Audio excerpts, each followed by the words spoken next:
अध्याय 6 अनासक्ति ही पूर्ण आत्मत्याग है। जिस प्रकार हमारे शरीर, मन और वचन द्वारा किया हुआ प्रत्येक कार्य हमारे पास फल के रूप में फिर से वापस आ जाता है, उसी प्रकार हमारे कार्य दूसरे व्यक्तियों पर तथा उनके कार्य हमारे ऊपर अपना प्रभाव डाल सकते हैं। शायद तुम सभी ने देखा होगा कि जब कोई मनुष्य बुरे कार्य करता है तो क्रमशः वह अधिकाधिक बुरा बनता जाता है, और इसी प्रकार जब वह अच्छे कार्य करने लगता है तो दिनों दिन सबल होता जाता है और उसकी प्रवृत्ति सदैव सत्कार्य करने की ओर झुकती जाती है। कर्म का प्रभाव इस प्रकार जो इतना जोर पकड़ता जाता है, उसका स्पष्टीकरण केवल एक ही प्रकार से हो सकता है, और वह यह है कि एक मन दूसरे मन के ऊपर क्रिया प्रतिक्रिया द्वारा असर डाल सकता है। इसे स्पष्ट करने के लिए हम पदार्थ विज्ञान से एक दृष्टांत ले सकते हैं। जब मैं कोई कार्य करता हूँ तो कहा जा सकता है कि मेरा मन एक विशिष्ट प्रकार की कंपन अवस्था में होता है। उस समय अन्य जितने मन उस प्रकार की अवस्था में होंगे, उनकी प्रवृत्ति यह होगी कि वे मेरे मन से प्रभावित हो जाएं। यदि एक कमरे में भिन्न भिन्न वाद्य यंत्र एक सुर में बांध दिए जाएं, तो आप सबने देखा होगा कि एक को छेड़ने से अन्य सबों की भी प्रवृत्ति उसी प्रकार का सुर निकालने की होने लगती है। इसी प्रकार जो जो मन एक सुर में बंधे हैं, उन सब के ऊपर एक विशेष विचार का समान प्रभाव पड़ेगा। हाँ, यह सत्य है कि विचार का मन पर यह प्रभाव दूरी अथवा अन्य कारणों से न्यून अधिक अवश्य हो जाएगा, परंतु मन पर प्रभाव होने की संभावना सदैव बनी रहेगी। मान लो मैं एक बुरा कार्य कर रहा हूँ, उस समय मेरे मन में एक विशेष प्रकार का कंपन होगा, और संसार के अन्य सब मन जो उसी प्रकार की स्थिति में हैं, संभवतः मेरे मन के कंपन से प्रभावित हो जाएंगे। इस प्रकार जब मैं कोई अच्छा कार्य करता हूँ तो मेरे मन में एक दूसरे प्रकार का कंपन होता है, और उस प्रकार के कंपनशील सारे मनों पर मेरे मन के प्रभाव पड़ने की संभावना रहती है। एक मन का दूसरे मन पर यह प्रभाव कंपन की न्यून अधिक शक्ति के अनुसार कम या अधिक हुआ करता है। उपयुक्त दृष्टांत को यदि हम कुछ और आगे ले जाएं, तो कह सकते हैं कि जिस प्रकार कभी कभी आलोक तरंगों को अपनी गंतव्य वस्तु तक पहुंचने के लिए लाखों वर्ष लग जाते हैं, उसी प्रकार विचार तरंगे भी कभी कभी सैकड़ों वर्षों तक आकाश में भ्रमण करती रहती हैं, जब तक कि अंत में उन्हें कोई ऐसा पदार्थ नहीं मिल जाता जिसके साथ वे एक रूप हो कार्य कर सकें। अतएव यह नितांत संभव है कि हमारा यह वायुमंडल अच्छी और बुरी दोनों प्रकार की विचार तरंगों से व्याप्त है। प्रत्येक मस्तिष्क से निकला हुआ प्रत्येक विचार मानो इसी प्रकार भ्रमण करता रहता है, जब तक कि उसे एक योग्य आधार प्राप्त नहीं हो जाता, और जो मन इस प्रकार के विचार ग्रहण करने के लिए अपने को उन्मुक्त किए हुए हैं, वे उन्हें तुरंत ही अपना लेगा। अतएव जब कोई मनुष्य कोई दुष्कर्म करता है तो वह अपने मन को किसी एक विशिष्ट सुर में ले आता है, और उसी सुर की जितनी भी तरंगे पहले से ही आकाश में अवस्थित हैं, वे सब उसके मन में घुस जाने की चेष्टा करती हैं। यही कारण है कि एक दुष्कर्मी साधारणतः अधिकाधिक दुष्कर्म करता जाता है, उसके कर्म क्रमशः प्रबलतर होते जाते हैं। यही बात सत्कर्म करने वालों के लिए भी घटती है। वह अपने को वातावरण की समस्त शुभ तरंगों को ग्रहण करने के लिए मानो खोल देता है, और इस प्रकार उसके सत्कर्म अधिकाधिक शक्ति संपन्न होते जाते हैं। अतएव हम देखते हैं कि दुष्कर्म करने में हमें दो प्रकार का भय है। पहला तो यह कि हम अपने को चारों ओर की अशुभ तरंगों के लिए खोल देते हैं, और दूसरा यह कि हम स्वयं ऐसी अशुभ तरंगों का निर्माण कर देते हैं जिसका प्रभाव दूसरों पर पड़ता है, फिर चाहे वह सैकड़ों वर्षों बाद ही क्यों ना हो। दुष्कर्म द्वारा हम केवल अपनी ही नहीं वरन दूसरों का भी अहित करते हैं, और सत्कर्म द्वारा हम अपना तथा दूसरों का भी भला करते हैं। मनुष्य की अन्य आभ्यंतरिक शक्तियों के समान ये शुभ और अशुभ शक्तियां भी बाहर से बल संचित करती हैं। कर्म योग के अनुसार बिना फल उत्पन्न किए कोई भी कर्म नष्ट नहीं हो सकता। प्रकृति की कोई भी शक्ति उसे फल उत्पन्न करने से रोक नहीं सकती। यदि मैं कोई बुरा कर्म करूं तो उसका फल मुझे भोगना ही पड़ेगा। विश्व में ऐसी कोई ताकत नहीं जो इसे रोक सके। इसी प्रकार यदि मैं कोई सत्कार्य करूं तो विश्व में ऐसी कोई शक्ति नहीं जो उसके शुभ फल को रोक सके। कारण से कार्य होता है, इसे कोई भी नहीं रोक सकता। अब हमारे सामने कर्म योग के संबंध में सूक्ष्म एवं गंभीर विषय उपस्थित होता है। हमारे सत और असत कर्म आपस में घनिष्ठ रूप से संबंध हैं। इन दोनों के बीच हम निश्चित रूप से एक रेखा खींचकर यह नहीं बता सकते कि अमुक कार्य नितांत शुभ है और अमुक अशुभ। ऐसा कोई भी कर्म नहीं है जो एक ही समय शुभ और अशुभ दोनों फल ना उत्पन्न करे। यही देखिए, मैं आप लोगों से बात कर रहा हूँ। संभवतः आप में से कुछ लोग सोचते होंगे कि मैं एक भला कार्य कर रहा हूँ, परंतु साथ ही साथ शायद मैं हवा में रहने वाले असंख्य छोटे छोटे कीटाणुओं को भी नष्ट करता जा रहा हूँ और इस प्रकार एक दृष्टि से मैं बुरा भी कर रहा हूँ। हमारे निकट के लोगों पर जिन्हें हम जानते हैं, यदि किसी कार्य का प्रभाव शुभ पड़ता है तो हम उसे शुभ कार्य कहते हैं। उदाहरणार्थ, आप लोग मेरे इस व्याख्यान को अच्छा कहेंगे, परंतु वे कीटाणु ऐसा कभी ना कहेंगे। कीटाणुओं को आप नहीं देख रहे पर अपने आप को देख रहे हैं। मेरी विकृता का जैसा प्रभाव आप पर पड़ता है वह आप स्पष्ट देख सकते हैं, किंतु उसका प्रभाव उन कीटाणुओं पर कैसा पड़ता है यह आप नहीं जानते। इसी प्रकार यदि हम अपने असत कर्मों का भी विश्लेषण करें तो हमें ज्ञात होगा कि संभवतः उनसे भी कहीं ना कहीं किसी न किसी प्रकार का शुभ फल हुआ है। जो शुभ कर्मों में भी कुछ न कुछ अशुभ तथा अशुभ कर्मों में भी कुछ न कुछ शुभ देखते हैं, वास्तव में उन्होंने कर्म का रहस्य समझा है।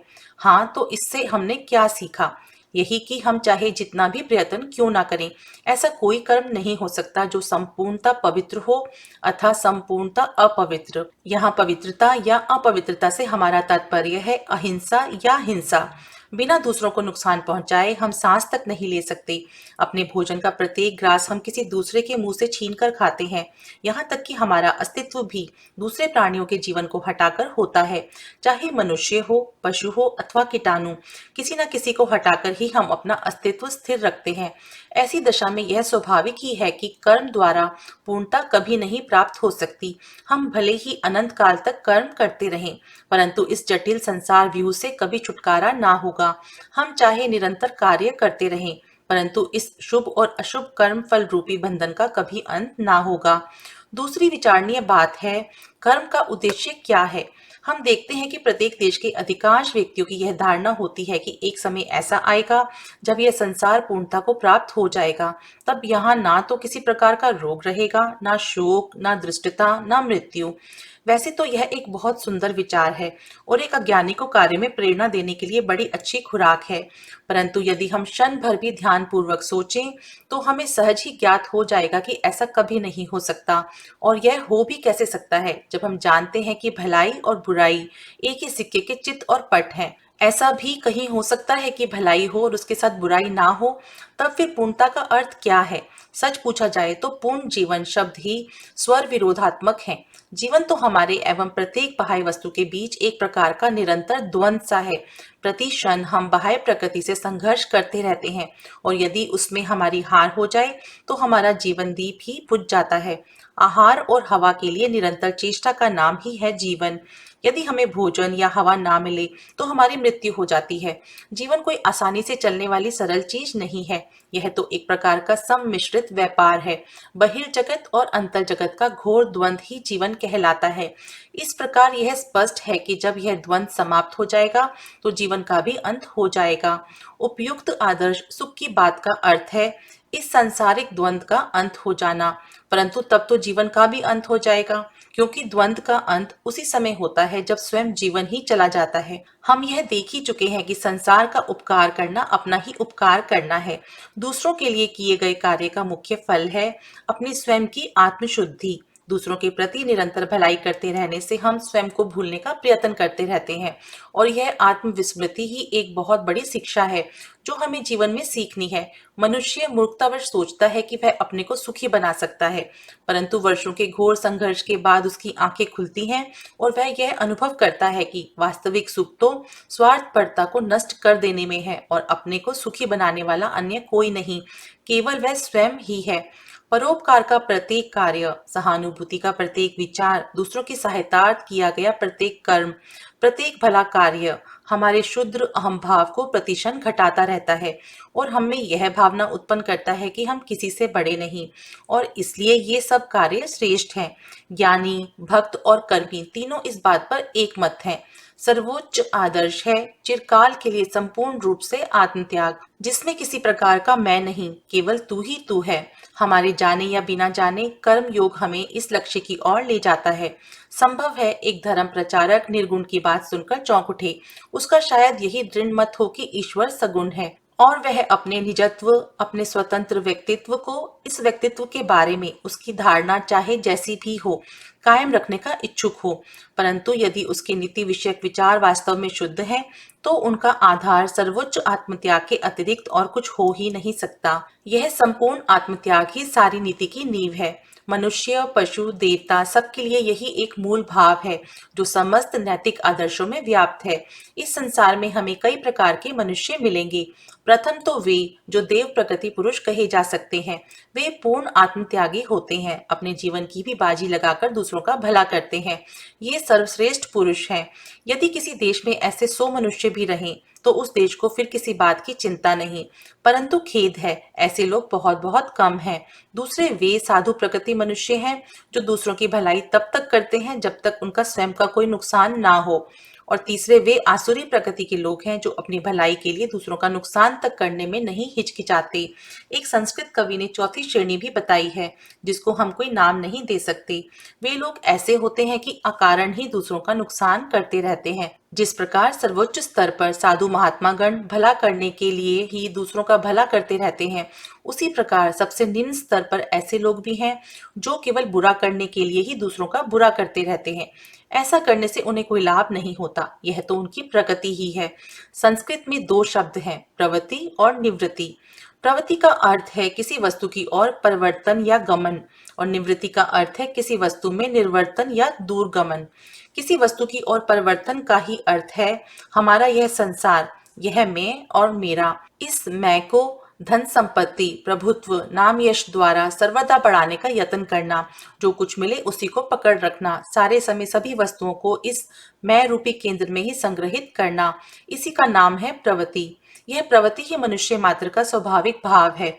चहुं ओर से जो कुछ मिले लेना और सबको केंद्र में एकत्रित करते जाना, और वह केंद्र है उनका अपना मधुर अहम। जब यह वृत्ति घटने लगती है, जब निवृत्ति का उदय होता है, तभी नीति और धर्म का आरंभ होता है। प्रवृत्ति और निवृत्ति दोनों ही कर्म स्वरूप हैं।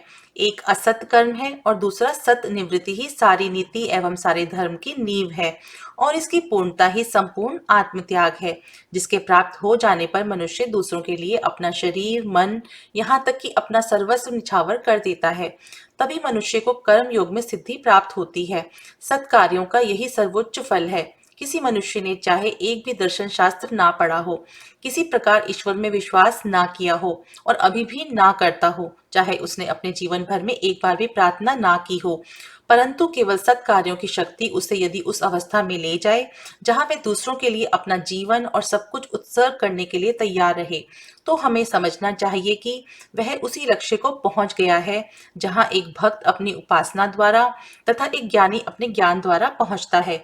अतएव आपने देखा, ज्ञानी, कर्मी और भक्त तीनों एक ही स्थान पर पहुंचते हैं, एक ही स्थान पर आकर मिल जाते हैं, और वह स्थान है आत्मत्याग। विभिन्न दर्शनों और धर्मों में आपस में कितना ही मतभेद क्यों ना हो, जो व्यक्ति अपना जीवन दूसरों के लिए अर्पण करने को उद्यत रहता है, उसके समक्ष सभी मनुष्य संस्भ्रम उठ खड़े होते हैं, उसके सामने भक्ति भाव से माथा नवाते हैं। यहाँ किसी प्रकार के मतामत का प्रश्न नहीं है। यहाँ तक कि वे लोग भी जो धर्म संबंधी समस्त विचारों पर नाक भों सिकोड़ते हैं, जब इस प्रकार का संपूर्ण आत्मत्यागपूर्ण कोई कार्य देखते हैं तो उसके प्रति श्रद्धा संपन्न हुए बिना नहीं रह सकते। क्या आपने यह नहीं देखा, एक कट्टर मद अंत ईसाई भी जब एडविन आर्नोल्ड के लाइट ऑफ एशिया, एशिया का आलोक नामक ग्रंथ को पढ़ता है तो वह भी बुद्ध के प्रति किस प्रकार श्रद्धालु हो जाता है। और ये वे बुद्ध थे जिन्होंने किसी ईश्वर का प्रचार नहीं किया, आत्मत्याग के अतिरिक्त जिन्होंने अन्य किसी भी बात का प्रचार नहीं किया। इसका कारण केवल यह है कि मदहंत व्यक्ति यह नहीं जानता कि उसका स्वयं का जीवन लक्ष्य और उन लोगों का जीवन लक्ष्य जिन्हें वह अपना विरोधी समझता है बिल्कुल एक ही है। एक उपासक अपने हृदय में निरंतर ईश्वरी भाव एवं साधु भाव रखते हुए अंत में उस एक ही स्थान पर पहुंचता है और कहता है, प्रभु जैसी तेरी मर्जी। वह अपने नाम से कुछ बचा नहीं रखता। यही आत्मत्याग है। एक ज्ञानी भी अपने ज्ञान द्वारा देखता है कि उसका ये तथाकथित भासमान अहम केवल एक भ्रम है, और इस तरह वह उसे बिना किसी हिचकिचाहट के त्याग देता है। यह भी आत्मत्याग के अतिरिक्त और कुछ नहीं है। अतएव हम देखते हैं कि कर्म, भक्ति और ज्ञान तीनों यहाँ पर आकर मिल जाते हैं। प्राचीन काल के बड़े बड़े धर्म प्रचारकों ने जब हमें यह सिखाया था कि ईश्वर जगत से भिन्न है, जगत से परे है, तो असल में उनका मर्म यही था। जगत एक चीज है और ईश्वर दूसरी, और यह भेद बिल्कुल सत्य है। जगत से उनका तात्पर्य है स्वार्थपरता, निस्वार्थता ही ईश्वर है। एक मनुष्य चाहे रतन जड़ित सिंहासन पर आसीन हो, सोने के महल में रहता हो, परंतु यदि वह पूर्ण रूप से निस्वार्थ है तो वह ब्रह्म में ही स्थित है। परंतु एक दूसरा मनुष्य चाहे झोपड़ी में ही क्यों ना रहता हो, चिथड़े क्यों ना पहनता हो, सर्वदा दीनहीन ही क्यों ना हो, पर यदि वह स्वार्थी है तो हम कहेंगे कि वह संसार में घोर रूप से लिप्त है। हम कह रहे थे कि बिना कुछ बुरा किए हम ना तो भला कर सकते हैं और ना बिना कुछ भला किए हम बुरा ही। तो अब प्रश्न यह है कि यह सब जानते हुए हम कर्म करें किस प्रकार। इस प्रकार की मीमांसा करने के लिए इस संसार में अनेकानेक संप्रदाय उठ खड़े हुए, जो बड़ी लापरवाही से यह प्रचार कर गए कि धीरे धीरे आत्महत्या कर लेना ही इस संसार से निस्तार पाने का एकमात्र उपाय है। क्योंकि मनुष्य यदि जीवित रहे तो अनेक छोटे छोटे जंतुओं और पौधों का नाश करके अथवा अन्य किसी न किसी का कुछ न कुछ अनिष्ट करके ही तो रह सकता है। इसलिए उनके मत अनुसार इस संसार चक्र से छूटने का एकमात्र उपाय है मृत्यु। जैनियों ने अपने सर्वोच्च आदर्श के रूप में इसी प्रकार का प्रचार किया है। यह शिक्षा ऊपर से तर्क संगत तो अवश्य प्रतीत होती है, परंतु इसकी ठीक ठीक मीमांसा गीता में पाई जाती है, और वह है अनासक्ति। अपने जीवन के समस्त कार्य करते हुए भी किसी में आसक्त ना होना। यह जान लो कि संसार में होते हुए भी तुम संसार से नितांत पृथक हो, और जहां भी तुम कुछ कर रहे हो वह अपने लिए नहीं है। यदि कोई कार्य तुम अपने लिए करोगे तो उसका फल तुम्हें ही भोगना पड़ेगा। यदि वह सत् कार्य है तो तुम्हें उसका अच्छा फल मिलेगा, और यदि बुरा है तो बुरा। परंतु जो कोई भी कार्य हो, यदि तुम वह अपने लिए नहीं करते तो उसका प्रभाव तुम पर नहीं पड़ेगा। इस भाव को स्पष्ट करने के लिए हमारे शास्त्रों में बड़े सुंदर ढंग से कहा है। यदि किसी में यह बोध रहे कि मैं इसे अपने लिए बिल्कुल नहीं कर रहा हूँ, तो फिर वह चाहे समस्त संसार की ही क्यों ना हत्या कर डाले अथवा स्वयं ही क्यों ना हत हो जाए, पर वास्तव में वह ना तो हत्या करता है और ना हत ही होता है।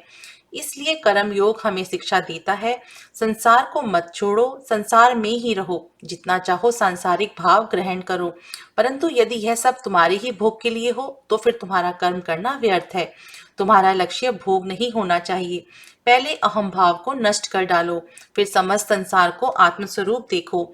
यही तो प्राचीन ईसाई लोग भी कहा करते थे, वृद्ध मनुष्य को नष्ट कर डालना चाहिए। इस वृद्ध मनुष्य का अर्थ है यह स्वार्थपर भाव कि यह संसार हमारे लिए भोग के लिए बना है।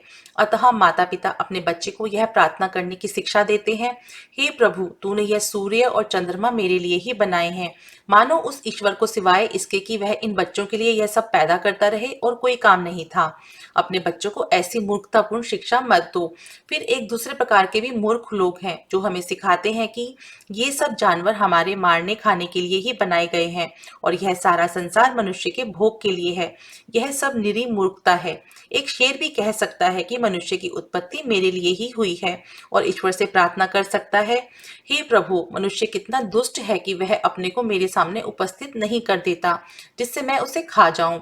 देखिए, मनुष्य आपका नियम भंग कर रहा है। यदि संसार की उत्पत्ति हमारे लिए हुई है तो हम भी संसार के लिए ही पैदा किए गए हैं।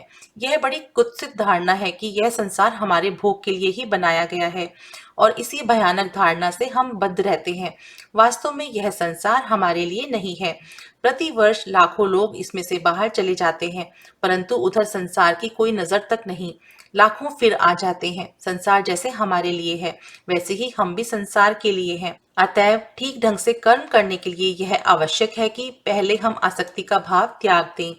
दूसरी बात यह है कि हमें अपने आप को कर्म से एक नहीं कर देना चाहिए। हम एक साक्षी के समान रहें और अपना काम करते चलें। मेरे गुरुदेव कहा करते थे, अपने बच्चों के प्रति वही भावना रखो जो एक दाई की होती है। वह तुम्हारे बच्चे को गोद में लेती है, उसे खिलाती है, उसको इस प्रकार प्यार करती है मानो वह उसी का बच्चा हो। पर ज्यों ही तुम उसे काम से अलग कर देते हो, त्यों ही वह अपना बोरिया बिस्तरा और समेट कर तुरंत घर छोड़ने को तैयार हो जाती है। उन बच्चों के प्रति उसका जो इतना प्रेम था उसे वह बिल्कुल भूल जाती है। एक साधारण दाई को तुम्हारे बच्चों को छोड़कर दूसरे के बच्चों को लेने में तनिक भी दुख ना होगा। तुम भी अपने बच्चों के प्रति यही भाव धारण करो। तुम ही उनकी दाई हो, और यदि तुम्हारा ईश्वर में विश्वास है तो तुम विश्वास करो कि ये सब चीजें जिन्हें तुम अपनी समझते हो वास्तव में ईश्वर की हैं। अत्यंत कमजोरी कभी कभी बड़ी साधुता और सबलता का रूप धारण कर लेती है। यह सोचना कि मेरे ऊपर कोई निर्भर है तथा मैं किसी का भला कर सकता हूँ अत्यंत दुर्बलता का चिन्ह है। यह अहंकार ही समस्त आसक्ति की जड़ है और इस आसक्ति से ही समस्त दुखों की उत्पत्ति होती है। हमें अपने मन को यह भली भांति समझा देना चाहिए कि इस संसार में हमारे ऊपर कोई भी निर्भर नहीं है। एक भिखारी भी हमारे दान पर निर्भर नहीं, किसी भी जीव को हमारी दया की आवश्यकता नहीं, संसार का कोई भी प्राणी हमारी सहायता का भूखा नहीं। सबकी सहायता प्रकृति से होती है। यदि हम में से लाखों लोग ना भी रहें तो भी उन्हें सहायता मिलती रहेगी। तुम्हारे हमारे ना रहने से प्रकृति के द्वार बंद ना हो जाएंगे। दूसरों की सहायता करके हम जो स्वयं शिक्षा लाभ कर रहे हैं, यही तो हमारे तुम्हारे लिए परम सौभाग्य की बात है। जीवन में सीखने योग्य यही सबसे बड़ी बात है। जब हम पूर्ण रूप से इसे सीख लेंगे तो हम फिर कभी दुखी ना होंगे। तब हम समाज में कहीं भी जाकर उठ बैठ सकते हैं। इससे हमारी कोई हानि ना होगी। तुम चाहे विवाहित हो, तुम्हारे बहुत नौकर हो, बड़ा भारी राज्य हो, पर यदि तुम इस तत्व को हृदय में रखकर कार्य करते हो कि यह संसार मेरे भोग के लिए नहीं है और इसे मेरी सहायता की कतई आवश्यकता नहीं, तो यह सब रहने पर भी तुम्हारा कुछ ना बिगड़ेगा। हो सकता है इसी साल तुम्हारे कई मित्रों का निधन हो गया हो, तो क्या भला संसार उनके फिर वापस आने के लिए रुका हुआ है? क्या इसकी गति शिथिल हो गई है? नहीं, ऐसा नहीं हुआ, यह तो जारी ही है। अतएव अपने मन से यह विचार निकाल दो कि तुम्हें इस संसार के लिए कुछ करना है। संसार को तुम्हारी सहायता की तनिक भी आवश्यकता नहीं। मनुष्य का यह सोचना निरी मूर्खता है कि वह संसार की सहायता के लिए पैदा हुआ है। यह केवल अहंकार है, निरी स्वार्थपरता है, जो धर्म की आड़ में हमारे सामने आती है। जब तुम्हारे मन में इतना ही नहीं बल्कि तुम्हारे स्नायुओं और मांसपेशियों तक में यह शिक्षा भली भांति भित जाएगी कि संसार तुम्हारे अथवा अन्य किसी के ऊपर निर्भर नहीं है, तो कर्म से तुम्हें फिर किसी प्रकार की दुख रूपी प्रतिक्रिया ना होगी। यदि तुम किसी मनुष्य को कुछ दे दो और उससे किसी प्रकार की आशा ना करो, यहाँ तक कि उससे कृतज्ञता प्रकाशन की भी इच्छा ना करो, तो यदि वह मनुष्य कृतज्ञ भी हो तो भी उसकी कृत घनता का कोई प्रभाव तुम्हारे ऊपर ना पड़ेगा, क्योंकि तुमने तो कभी किसी बात की आशा की ही नहीं थी और ना यह सोचा था कि तुम्हें उससे बदले में कुछ पाने का अधिकार है। तुमने तो उसे वही दिया जो उसे प्राप्य था। उसे वह चीज अपने कर्म से मिली और अपने कर्म से ही तुम उसके दाता बने। यदि तुम किसी को कोई चीज दो तो उसके लिए तुम्हें घमंड क्यों होना चाहिए? तुम तो केवल उस धन अथवा दान की वाहक मात्र हो और संसार अपने कर्मों द्वारा उसे पाने का अधिकारी है। फिर तुम्हें अभिमान क्यों होना चाहिए? जो कुछ तुम संसार को देते हो वह आखिर है ही कितना? जब तुम में अनासक्ति का भाव आ जाएगा तब फिर तुम्हारे लिए ना तो कुछ अच्छा रह जाएगा ना बुरा। वह तो केवल स्वार्थ पड़ता ही है, जिसके कारण तुम्हें अच्छाई या बुराई दिख रही है। यह समझना बहुत कठिन है, परंतु धीरे धीरे समझ सकोगे कि संसार की कोई भी वस्तु तुम्हारे ऊपर तब तक अपना प्रभाव नहीं डाल सकती जब तक कि तुम स्वयं ही उसे अपना प्रभाव डालने दो। मनुष्य की आत्मा के ऊपर किसी शक्ति का प्रभाव नहीं पड़ सकता जब तक कि वह मनुष्य स्वयं अपने आप को गिराकर मूर्ख ना बना ले तथा उस शक्ति के वश में ना हो जाए। अतएव अनासक्ति के द्वारा तुम किसी भी प्रकार की शक्ति पर विजय प्राप्त कर सकते हो और उसे अपने ऊपर प्रभाव डालने से रोक सकते हो। यह कह देना बड़ा सरल है कि जब तक तुम किसी चीज को अपने ऊपर प्रभाव ना डालने दो तब तक वह तुम्हारा कुछ नहीं कर सकती, परंतु जो सचमुच अपने ऊपर किसी का प्रभाव नहीं पड़ने देता तथा बहिर्जगत के प्रभावों से जो ना सुखी होता है ना दुखी, उसका लक्षण क्या है? वह लक्षण यह है कि सुख अथवा दुख में उस मनुष्य का मन सदा एक सा रहता है। सभी अवस्थाओं में उसकी मनोदशा समान होती है। भारतवर्ष में एक महापुरुष हो गए हैं। इनका नाम व्यास था। ये बहुत बड़े ऋषि और वेदांत सूत्र के प्रेरणता के नाम से प्रसिद्ध हैं।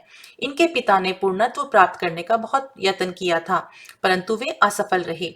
उनके पितामह तथा प्रपितामह ने भी पूर्णत्व प्राप्ति के लिए बहुत चेष्टा की थी, किंतु वे भी सफल काम ना हो सके। स्वयं व्यास देव भी पूर्ण रूप से सफल ना हो सके, परंतु उनके पुत्र शुकदेव जन्म से ही सिद्ध थे। व्यासदेव अपने पुत्र को तत्व ज्ञान की शिक्षा देने लगे। स्वयं यथाशक्ति शिक्षा देने के बाद उन्होंने शुकदेव को राजा जनक की राज्यसभा में भेज दिया। जनक एक बहुत बड़े राजा थे और विदेह नाम से प्रसिद्ध थे। विदेह का अर्थ है शरीर से पृथक। यद्यपि वे राजा थे, फिर भी उन्हें इस बात का तनिक भी भान ना था कि वे एक शरीरधारी हैं। उन्हें तो सदा यही ध्यान रहता था कि वे आत्मा हैं। बालक शुक उनके पास शिक्षा ग्रहण करने के लिए भेजे गए। इधर राजा को यह मालूम था कि व्यास मुनि का पुत्र उनके पास तत्व ज्ञान की शिक्षा प्राप्त करने आ रहा है, इसलिए उन्होंने पहले से ही कुछ प्रबंध कर रखा था। जब बालक राजमहल के द्वार पर आया तो संतरियों ने उसकी ओर कोई विशेष ध्यान नहीं दिया।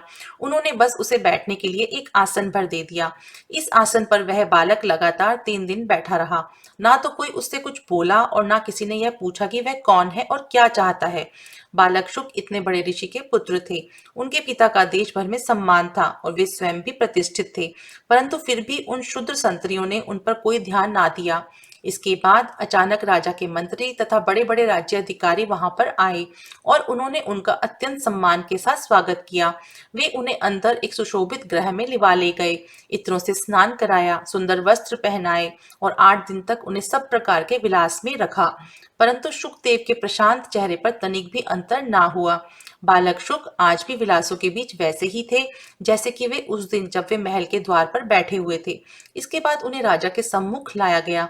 राजा सिंहासन पर बैठे थे और वहां नाच गान तथा अन्य आमोद प्रमोद हो रहे थे। राजा ने बालक शुक के हाथ में दूध से लबालब भरा हुआ एक प्याला दिया और उनसे कहा, इसे लेकर इस दरबार की 7 बार प्रदक्षिणा कराओ, पर देखो एक बूंद भी दूध ना गिरे। बालक शुक ने दूध का प्याला ले लिया और संगीत की ध्वनि एवं अनेक सुंदरियों के बीच प्रदक्षिणा करने को उठे। राजा की आज्ञा अनुसार वे 7 बार चक्कर लगा आए, परंतु दूध की एक बूंद भी ना गिरी। बालक शुक का अपने मन पर ऐसा संयम था कि बिना उनकी इच्छा के संसार की कोई भी वस्तु उन्हें आकर्षित नहीं कर सकती थी। प्रदक्षिणा कर चुकने के बाद जब वे दूध का प्याला लेकर राजा के सम्मुख उपस्थित हुए तो उन्होंने कहा, वत्स, जो कुछ तुम्हारे पिता ने तुम्हें सिखाया तथा जो कुछ तुमने स्वयं सीखा है, उससे अधिक मैं तुम्हें कुछ और नहीं सिखा सकता। तुमने सत्य को जान लिया है, जाओ अपने घर वापस जाओ। यहाँ हमने देखा कि जिस मनुष्य ने अपने स्वयं के ऊपर अधिकार प्राप्त कर लिया है, उसके ऊपर संसार की कोई भी चीज अपना प्रभाव नहीं डाल सकती। उसके लिए किसी प्रकार का बंधन शेष नहीं रह जाता। उसका मन स्वतंत्र हो जाता है।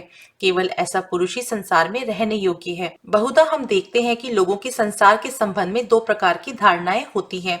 कुछ लोग निराशावादी होते हैं। वे कहते हैं संसार कैसा भयानक है, कैसा दुष्ट है। दूसरे लोग आशावादी होते हैं और कहते हैं संसार कितना सुंदर है, कितना अद्भुत है। जिन लोगों ने अपने मन पर विजय प्राप्त नहीं की है, उनके लिए ये संसार या तो बुराइयों से भरा है या अधिक से अधिक अच्छाइयों और बुराइयों का एक मिश्रण है। परंतु यदि हम अपने मन पर विजय प्राप्त कर लें तो यही संसार सुखमय हो जाता है। फिर हमारे ऊपर किसी भी बात के अच्छे या बुरे भाव का असर ना होगा। हमें कहीं भी विसंगतता दिखाई ना देगी। हमारे लिए सभी कुछ सामंजस्यपूर्ण हो जाएगा। देखा जाता है जो लोग आरंभ में संसार को नरक कुंड समझते हैं, वे ही यदि आत्म संयम की साधना में सफल हो जाते हैं तो इस संसार को ही स्वर्ग समझने लगते हैं। यदि हम सच्चे कर्म योगी हैं और इस अवस्था को प्राप्त करने के लिए अपने को शिक्षित करना चाहते हैं तो हम चाहे जिस अवस्था से आरंभ करें, यह निश्चित है कि हमें अंत में पूर्ण आत्मत्याग का लाभ होगा ही। और ज्यों ही इस कल्पित अहम का नाश हो जाएगा, त्यों ही वही संसार जो हमें पहले अमंगल से भरा प्रतीत होता था, अब स्वर्ग स्वरूप और परम आनंद से पूर्ण प्रतीत होने लगेगा। यहाँ की हवा तक बदलकर मधुमय हो जाएगी और प्रत्येक व्यक्ति भला प्रतीत होने लगेगा। यही है कर्म योग की चरम गति और यही है पूर्णता या सिद्धि। हमारे भिन्न भिन्न योग आपस में विरोधी नहीं है। प्रत्येक अंत में हमें एक ही स्थान पर ले जाता है और पूर्णत्व की प्राप्ति करा देता है। पर हाँ, प्रत्येक का दृढ़ अभ्यास आवश्यक है। सारा रहस्य अभ्यास में ही है। पहले श्रवण करो, फिर मनन करो और फिर उसे अमल में लाओ। यह बात प्रत्येक योग के संबंध में सत्य है। पहले तुम इसके बारे में सुनो और समझो कि इसका मर्म क्या है। यदि कुछ बातें आरंभ में स्पष्ट ना हो तो निरंतर श्रवण एवं मनन से वे स्पष्ट हो जाती हैं। सब बातों को एकदम समझ लेना बड़ा कठिन है, फिर भी उनका स्पष्टीकरण आखिर तुम्ही में तो है। वास्तव में कभी किसी व्यक्ति ने किसी दूसरे को नहीं सिखाया। हम में से प्रत्येक को अपने आप को सिखाना होगा। बाहर के गुरु तो केवल उद्दीपक कारण मात्र हैं, जो हमारे अंतस्थ गुरु को सब विषयों का मर्म समझाने के लिए उद्घोषित कर देते हैं। तब बहुत सी बातें हमारी स्वयं की विचार शक्ति से स्पष्ट हो जाती हैं और उनका अनुभव हम अपनी ही आत्मा में करने लगते हैं और यह अनुभूति ही हमारी प्रबल इच्छा शक्ति में परिणत हो जाती है। पहले भाव और फिर इच्छा शक्ति। इस इच्छा शक्ति से कर्म करने की वह जबरदस्त शक्ति पैदा होती है जो हमारी प्रत्येक नस, प्रत्येक शिरा और प्रत्येक पेशी में कार्य करती रहती है, जब तक कि हमारा समस्त शरीर इस निष्काम कर्म योग का एक यंत्र नहीं बन जाता और इसके फलस्वरूप हमें अपना वांछित पूर्ण आत्मत्याग एवं परम निस्वार्थता प्राप्त हो जाती है। यह प्राप्ति किसी प्रकार के मतामत या विश्वास के ऊपर निर्भर नहीं है। चाहे कोई ईसाई हो, यहूदी अथवा जेंटाइल, इससे कोई अंतर नहीं पड़ता। प्रश्न तो यह है कि क्या तुम निस्वार्थ हो? यदि तुम हो तो चाहे तुमने एक भी धार्मिक ग्रंथ का अध्ययन ना किया हो, चाहे तुम किसी भी गिरजा या मंदिर में ना गए हो, फिर भी तुम पूर्णता को प्राप्त हो जाओगे। प्रत्येक योग इसमें समर्थ है कि वह बिना किसी दूसरे योग की सहायता के भी मनुष्य को पूर्ण बना दे, क्योंकि उन सब योगों का लक्ष्य एक ही है। कर्म योग, ज्ञान योग तथा भक्ति योग सभी मुक्ति लाभ के लिए साक्षात और स्वतंत्र उपाय हो सकते हैं।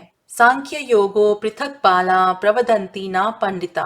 केवल अज्ञ लोग ही कहते हैं कि कर्म और ज्ञान भिन्न भिन्न है, ज्ञानी लोग नहीं। ज्ञानी यह जानता है कि यद्यपि ऊपर से ये लोग एक दूसरे से विभिन्न प्रतीत होते हैं, परंतु अंत में वे सब एक ही लक्ष्य पर ले जाते हैं और वह लक्ष्य है पूर्णता।